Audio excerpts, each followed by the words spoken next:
আজ আপনাদের দারুণ স্বাদের বরবটি বেগুন আলু দিয়ে একটা রেসিপি বানিয়ে দেখাবো, যা আপনারা দুপুরবেলার লাঞ্চ কিংবা রাতের ডিনারেও ভাত, রুটি বা পরোটার সাথে পরিবেশন করতে পারবেন। আপনারা ভিডিওটা সম্পূর্ণ দেখুন, আর কে কে আগে এইভাবে বরবটির তরকারি বানিয়েছেন অবশ্যই কমেন্ট করে জানাবেন। নমস্কার, অনুর হেসেলে আপনাদের সকলকে স্বাগত। আসুন শুরু করি আমার আজকের রেসিপিটি। বরবটি বেগুন আলুর তরকারি বানানোর জন্য আমি এখানে 250 গ্রাম বরবটি নিয়েছি, আর নিয়েছি একটা বেগুন, দুটো মিডিয়াম সাইজের আলু নিয়েছি। এখন এই সবজিগুলো কেটে নেব। প্রথমে বরবটিটা কেটে নিচ্ছি। প্রথমে বরবটির গোড়ার দিকটা অল্প একটু কেটে বাদ দিয়ে তারপর এইভাবে লম্বা লম্বা করে টুকরো করে কেটে নেব। সব বরবটিগুলো ঠিক একইভাবে আমি লম্বা লম্বা টুকরো করে কেটে নিয়েছি। এবারে কেটে নেব আলু। আলুটার খোসা ছাড়িয়ে নিয়ে আলুটাকেও বড় বড় ডুমো ডুমো করে কেটে নেব। যারা বরবটি খান না বা বরবটির তরকারি দেখলেই নাক ছিটকান, তারা একবার হলেও খেয়ে দেখবেন, হাত চেটে পুটে খাবেন। এটা আমি আমার অভিজ্ঞতা দিয়ে বলছি। প্রথম দিকে আমিও খেতাম না, এখন এইভাবে রান্না করার পর আমিও বেশ ভালোই খাই। দেখুন, আলু কেটে নেওয়া হয়ে গেছে। আলুগুলো আমি বড় বড় ডুমো ডুমো করে কেটে নিয়েছি। এইভাবে বড় বড় করে আলু দিলে কিন্তু বরবটির তরকারিটা খেতে বেশ ভালো লাগে। এবারে কেটে নেব বেগুন। বেগুনটাকেও আমি বড় বড় সাইজের টুকরো করে কেটে নিচ্ছি। দেখুন, বেগুনটাকেও বড় বড় টুকরো করে কেটে নিয়েছি। সব সবজি কেটে নেওয়া হয়ে গেছে। এবার সবজিগুলো ভালোভাবে জল দিয়ে ধুয়ে পরিষ্কার করে নিয়ে তারপর রান্নাটা শুরু করব। রান্নার জন্য কড়াইয়ের মধ্যে দিয়ে দিচ্ছি 3 টেবিল চামচ সরষের তেল। এই রান্নাটা আমি সরষের তেলেই করছি। সরষের তেলে করলে রান্নাটার স্বাদ বেশি ভালো হয় খেতে। তেল ভালোভাবে গরম করে নিয়ে প্রথমে আমি আলুটা ভেজে নেব। গ্যাসের ফ্লেমটাকে মিডিয়াম টু হাইতে রেখে নাড়াচাড়া করে হালকা লালচে করে আলুটাকে ভেজে নিচ্ছি। যারা যারা ফেসবুক বা ইনস্টাগ্রাম থেকে আমার ভিডিওগুলো দেখছেন, অবশ্যই আমার পেজটাকে ফলো করে দেবেন। আর কে কি রকম রেসিপি দেখতে চান অবশ্যই কমেন্ট করে জানাবেন। আলু ভেজে নেওয়া হয়ে গেছে। আলুটা আমি একটা পাত্রের মধ্যে তুলে রাখলাম। তারপর ওই তেলের মধ্যে দিয়ে দেব বড় বড় টুকরো করে কেটে রাখা বেগুন। নাড়াচাড়া করে বেগুনটাকেও হালকা লাল করে ভেজে নেব। বেগুন ভেজে নেওয়া হয়ে গেছে। বেগুনটাকেও আমি ওই একই পাত্রের মধ্যে তুলে রাখছি। বেগুন ভাজলে তেল অনেকটাই কমে যায়, তাই আমি আরো একটু তেল অ্যাড করে দিচ্ছি, মানে ওই 1 টেবিল চামচের মতো তেল অ্যাড করে দিলাম। তারপর ফোড়নে দিয়ে দিচ্ছি একটা শুকনো লঙ্কা, দেব একটা তেজপাতা। তেজপাতাটাকে আমি ফাটিয়ে নিয়ে তারপর তেলের মধ্যে দিয়ে দিচ্ছি। আর দেব হাফ চা চামচ 5 ফোড়ন। গ্যাসের ফ্লেমটাকে লোতে রেখে নাড়াচাড়া করে ফোড়নটাকে ভালো করে ভেজে নেব।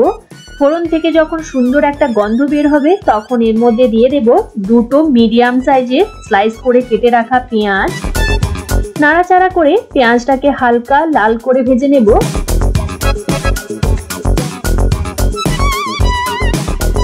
পেঁয়াজটা হালকা লাল করে ভেজে নেওয়া হয়ে গেছে।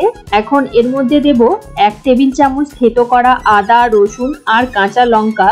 আপনারা চাইলে পেস্টও দিতে পারেন, তবে এইভাবে থেতো আদা রসুন দিলে আমার মনে হয় এর স্বাদটা আরো বেশি ভালো হয়।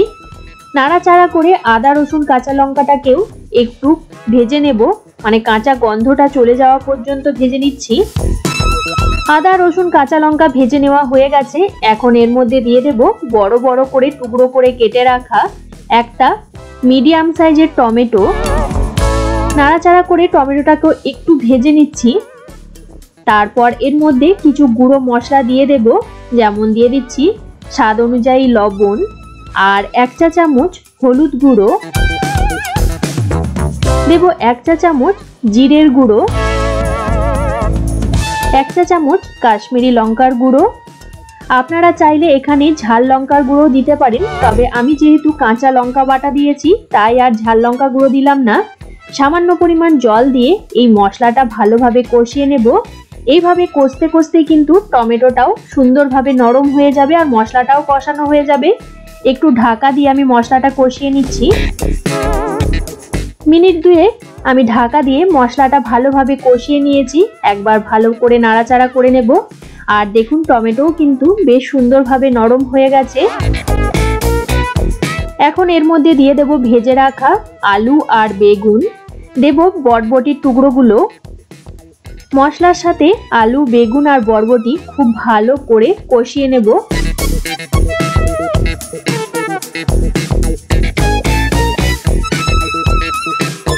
মিনিট দুয়েক সময় ধরে মশলার সাথে সবজি খুব ভালো করে কষিয়ে নিয়েছি। এখন এর মধ্যে দিয়ে দেব হাফ কাপ গরম জল, মানে সবজিগুলো সেদ্ধ হওয়ার মতো আমি জল দিলাম। জলটা ভালো করে মিশিয়ে নেব। তারপর গ্যাসের ফ্লেমটাকে হাইতে করে দিয়ে আমি ঝোলটাকে মানে জলটা একটু ফুটিয়ে নেব। তারপর ঝোলটা যখন একটু ফুটতে শুরু করবে তখন ঢাকনা বন্ধ করে গ্যাসের ফ্লেমটাকে লোতে রেখে রান্নাটা করব যতক্ষণ না সবজি ভালোভাবে সেদ্ধ হচ্ছে। 10 মিনিট পর ঢাকনা খুলে একবার নাড়াচাড়া করে নিচ্ছি আর চেক করে নেব যে সবজি কতটা সেদ্ধ হয়েছে। দেখুন আলু, বেগুন, বরবটি কিন্তু মোটামুটি অনেকটাই সেদ্ধ হয়ে গেছে। এখন এর মধ্যে দিয়ে দেব 1 চা চামচ চিনি। স্বাদটাকে ব্যালেন্স করার জন্য আমি চিনিটা দিলাম। আপনাদের যদি অপছন্দ হয় তাহলে চিনি স্কিপ করতে পারেন। চিনিটা ভালো করে মিশিয়ে নেব তরকারির মধ্যে। তারপর আবারও ঢাকা দিয়ে কিছুক্ষণ রান্নাটা করব, তারপর ফিরে আসছি। আবারও 5 থেকে 7 মিনিট পর আমি ঢাকনাটা খুলে দিচ্ছি আর দেখে নেব যে সবজি কতটা সেদ্ধ হয়েছে। দেখুন সমস্ত কিছু কিন্তু খুব ভালোভাবে সেদ্ধ হয়ে গেছে আর তরকারিটাও খুব সুন্দরভাবে মাখা মাখা হয়ে গেছে। একবার ভালো করে নাড়াচাড়া করে নিলাম। এখন গ্যাসের ফ্লেমটাকে বন্ধ করে দেব। ব্যাস তৈরি হয়ে গেল আমার আজকের রেসিপি বরবটি বেগুন আলুর তরকারি। এই গরম গরম তরকারি আমি গরম ভাতের সাথে পরিবেশন করব। আমার আজকের রেসিপি আপনাদের কেমন লাগলো অবশ্যই কমেন্ট করে জানাবেন। রেসিপিটা ভালো লেগে থাকলে আপনারাও বাড়িতে বানিয়ে দেখতে পারেন। আশা রাখি আপনাদের ভীষণ ভালো লাগবে। ভিডিওটা ছেড়ে যাওয়ার আগে একটা লাইক করে দেবেন আর আপনারা আপনাদের বন্ধুদের সাথে রেসিপিগুলো শেয়ার করুন। যারা যারা এখনো পর্যন্ত আমার চ্যানেলটা সাবস্ক্রাইব করেননি তারা সাবস্ক্রাইব করে পাশের বেল নোটিফিকেশনটা প্রেস করে অল অপশনটা প্রেস করে রাখবেন। তাহলে আমি চ্যানেলে যখনই কোনো নতুন রেসিপি শেয়ার করব সবার প্রথমে নোটিফিকেশন আপনাদের কাছে পৌঁছে যাবে।